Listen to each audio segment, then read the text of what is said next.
자, 오늘 교과서 46페이지 먼저 할게요. 저번에 선생님 여기 빼먹고 지나갔어가지고 내 시험 범위에 포함되는 부분이라서 다시 앞에 좀 돌아와서 하고 뒤에 넘어가서 프린트 정리할게요. 자, 인간과 자연의 바람직한 관계라는 건데요. 어떠한 마음으로 자연을 바라보느냐인 거입니다. 어떠한 관점이 있느냐, 대표적으로 자, 밑에 보시면은요, 인간을 중심에 놓고 자연을 바라보는 인간 중심주의와 그 다음에 자연을 중심에 놓고 사고하는 생태 중심주의, 이렇게 크게 두 가지로 분류를 한대요. 동식물을 포함한 자연의 모든 구성 요소는 그 자체로 가치 있는 것이 아니라 인간의 풍요로운 삶을, 아이고, 여기부터가 아니구나. 네. 여기서부터 인간 중심주의. 사례 1에서 우리는 자연을 바라보는, 사례 1을 읽어보십시오, 여러분들. 우리는 자연을 바라보는 인간 중심주의적 관점을 엿볼 수가 있대요. 사례와 같이 원시림의 불을 놓아 팜유 농장을 만든 것은 자연을 인간의 이익을 위한 도구로 보았기 때문에 이거는 이제 인간 중심주의라고 한대요. 인간을 가장 가치 있는 존재로 여기고 인간과 자연의 관계에서 인간의 이익이나 행복을 먼저 고려하는 관점이다. 그래서 인간 중심주의라는 것은요, 자연은 사람이 필요하다면 언제든지 사용될 수 있다라는 게 인간 중심주의예요. 그래서 우선은 인간과 자연을 분리하여서 바라보는 이분법적 관점을 취한대요. 이분법적 관점에 따르면 인간은 자연의 한 부분이 아니라 자연으로부터 독립된 존재, 그 다음에 자연보다 우월한 존재라는 거.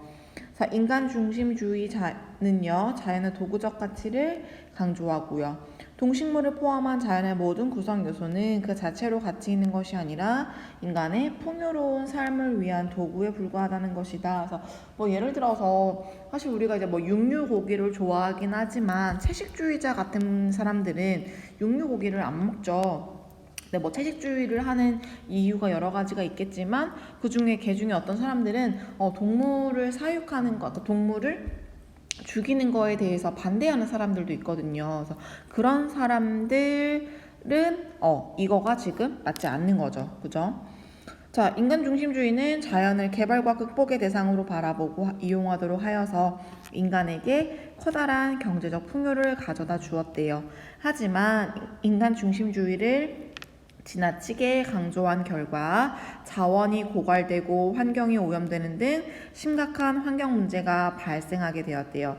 이는 결국 자연 속에서 살아가는 인간 자신에게도 큰 피해를 가져왔다. 그러니까 당연히 이제 단점이 있긴 하죠. 그러니까 당연히 이제 고갈되고 환경이 오염되니까 결국엔 또 피해를 보는 건 누구냐면은 인간이다라는 거죠.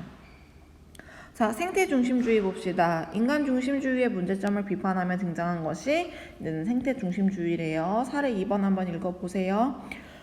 자, 인간의 개입이 자칫 자연의 균형을 깨트릴 수 있다고 보고 인간이 자연의 질서에 함부로 개입하지 않도록 하는데 초점을 둔대요. 그래서 이처럼 생태 중심주의는 인간과 자연의 관계에서 인간의 이익보다 인간을 포함한 자연 전체의 균형과 안정을 먼저 고려하는 관점.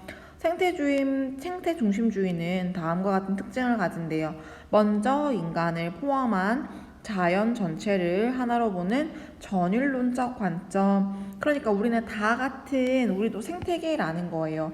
그러니까 어떻게 이거는 함부로 파괴할 수가 없다라는 거죠. 자, 뒤에 넘어와서 내재적 가치를 강조한대요. 자연은 인간의 이익과 무관하게 그 자체로 가치를 지니고 있으므로 자연의 어떠한 존재도 인간의 이익을 위한 수단으로만 고려될 수는 없다라는 겁니다. 따라서 인간은 자신뿐만 아니라 자연 전체의 도덕적인 의무를 지니며 자연에 대한 행위의 옳고 그름은 그것이 생태계 균형과 안정에 얼마나 이바지하느냐에 따라 달려있대요. 그래서 자연에 대해서 파괴하면 안 된다라는 그런 도덕적인 의무, 그 다음에 균형과 안정에 얼마나 도움이 주느냐 내가 선택하는 거에 따라서. 그래서 인간이 자연으로부터 독립되어 있다는 사고방식을 거부하고 전체 생태계의 관점에서 문제를 바라보도록 한다. 나아가 인간이 생태계를 보존해야 할 의무가 있다는 점을 일깨움으로써 생태계를 보존해야 될 의무가 있다. 이거 중요합니다. 새로운 시각을 제공해준대요. 하지만 생태 중심주의를 지나치게 강조한다면 모든 자연 개발을 중단해야 한다고 주장하는 것 또한 문제가 있대요. 우리가 기본적인 삶을 유지하고 인간의 존엄성을 존중받으면서 살아가기 위해서 어느 정도의 자연 개발은 불가피하지 않겠냐라는 거야. 그죠? 사람이 살아가려면 어느 정도 훼손 많은 훼손은 할 수는 없지만은 어느 정도 한계점은 존재한다라는 거예요. 자, 그래서 어떠한 관계여야 할까라는 건데 어느 한쪽만을 중시할 수는 또 없습니다. 그죠? 자, 요런 거 생태 통로라고 하는데, 자, 여기 선생님 표시한 이 부분에 이제 동식물들이 잘 살 수 있게끔 하는 거거든요. 자, 인간이 만든 도로나 댐 등은 우리가 풍요롭고 편리한 생활을 할 수 있도록 해준대요. 하지만 이러한 시설물 때문에 동식물들의 서식 환경이 변형되거나 단절, 축소되는 등 생태계가 훼손될 우려가 있대요. 자, 그래서 생태 통로는 인간의 필요에 따른 자연 개발을 허용하면서도 이러한 개발이 생태계에 끼칠 부정적 영향을 최소화하기 위한 장치라고 할 수가 있대요. 인간은 생존과 복지를 위해서 자연을 이용해야 하는 주체이면서 동시에 자연의 영향 속에서 살아가는 생태계의 한 구성원이기도 하다. 인간의 삶과 자연은 유기적으로 항상 연결이 되어 있고요. 인간과 자연을 대립하거나 지배적인 게 아니라 공존해야 되는 관계이다. 그래서 생태주의적 관점도 중요하고, 그 다음에 인간 중심주의도 중요하지만 결국은 이건 뭐야? 생태주의라고 한다면 왜 이렇게 말이 안 나오지? 생태주의라고 한다면 너무 자연만 내세우니까 인간이 불편할 수 있는 거고요. 인간 중심주의라고 하면은 너무 인간만 중시하다 보면은 사람이 개발을 못하면은 힘들어질 수도 있는 거잖아. 그래서 자, 어떻게 된다? 공존해야 한다라는 겁니다. 자, 오늘날 발생하는 환경 문제는 단순히 인간의 필요와 욕구에만 초점을 맞추어서는 해결이 어렵대요. 환경 문제를 근본적으로 해결하기 위해서는 현 세대뿐만 아니라 미래 세대의 생존과 복지, 동식물을 포함한 생태계 전체의 보전까지도 함께 고려를 해야 한다라는 겁니다. 그래서 두 가지의 주장 다 긍정적인 부분과 그 다음에 이제 부정적인 부분, 긍정적인 거, 부정적인 거 둘 다 존재합니다. 그래서 어떤 거가 중요하다기보다는 서로 공존해야 한다라는 거가 중요한 내용이다라고 말할 수가 있고요.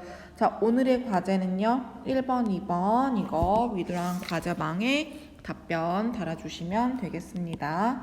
자, 그 다음에 넘어가서 이거 개발이냐 보전이냐. 그래서 개발을 하자라는 거는 인간 중심주의가 되겠고요. 보전하자라는 것은 생태 중심주의가 되겠죠. 그래서 이거 한번 읽어보시면 되겠습니다. 자, 4단원 환경 문제 발생과 해결을 위한 노력.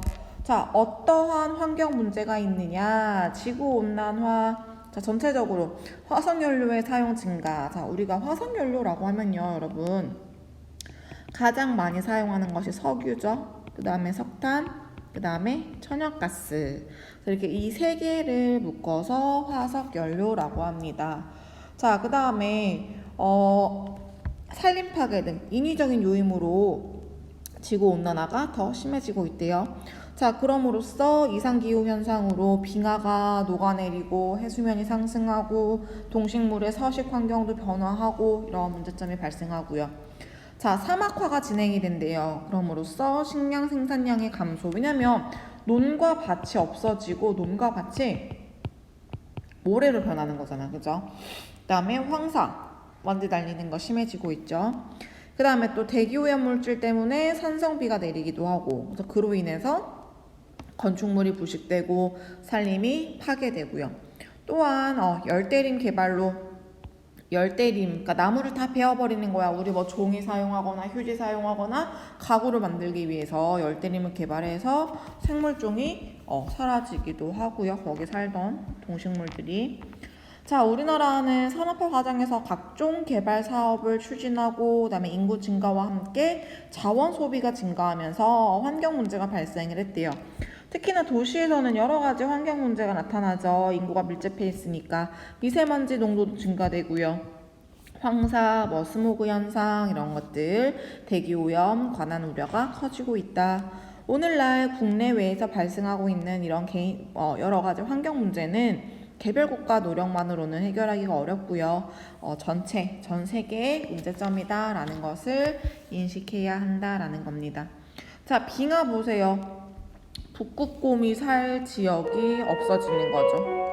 해수면 상승, 투발루, 키리바시 등은요, 국토가 침수되고 있대요. 그래서 국가가 없어져서 다른 나라로 난민 신청해서 다른 나라로 이주하는 나라도 있고요. 사막화, 반건조 지역에서 이렇게 모래, 황폐화되고 있는 거죠. 스모그. 자, 스모그 같은 경우에는요, 이러한 미세먼지가 정체되어 있는 게 스모그 현상이에요. 매우 공기, 호흡기에 안 좋겠죠. 자, 산성비. 건물 산림이 파괴되고 건축물이 부식되고 토양과 호수가 산성화되면요, 결국에는 뭐를 못하면은 농사를 지을 수가 없게 됩니다. 그게 가장 큰 문제점이에요. 자, 그래서 어떠한 노력을 하고 있느냐, 다음 페이지. 자, 정부의 노력, 빈병 보증금, 그다음에 분리수거 이런 것들. 그다음에 시민단체 같은 경우에도 여러 환경보호 캠페인 활동을 하고 있죠. 그다음에 또 시민운동을 전개하고 감시하고 비판하는 거. 자, 그다음에 또 기업의 역할, 기업의 노력, 기반 시설을 정비하고 청정기술 개발, 그다음에 신재생 에너지를 사용하자라는 거. 그래서 여기도 나와 있죠. 오른쪽에 보시면은 기존의 화석연료를 변환하여라고 되어 있는데, 화석연료 같은 경우에는 아까 얘기했던 석탄, 석유, 천연가스를 얘기하는 겁니다. 자, 이거 시선 자료실에 있는 거 우리 좀 상식적으로 한 몇 가지만, 중요한 거 몇 가지만 조금 알아두면 좋을 것 같아요. 자, 뭐냐면 교토의정서랍니다. 교토의정서 같은 경우에는요, 온실가스 감축이 목표래요. 온실가스 감축의 목표. 그 다음에 몬트리올 의정서 같은 경우에는요, 오존층 파괴 물질 생산 및 사용을 단계적으로 감추어서 오존층을 보호하는 거. 자, 그 다음에 람사르 협약.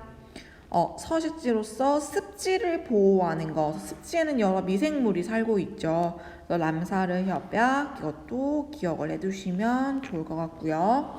자, 마지막 하나 더, 런던 협약. 자, 폐기물 투기에 의한 해양 오염 방지. 그래서 이것도 중요하게 알아두시면 되겠습니다. 자, 뒤에 넘어가서 환경 문제 해결을 위해서 개인은 뭘 해야 하느냐.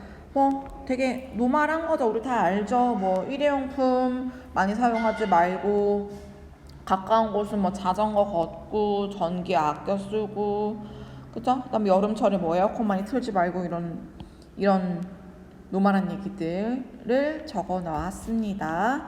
자, 그다음에 오늘 세 번째 3번, 4번 과제. 자, 이거 1번, 2번 두 개 하시면 돼요.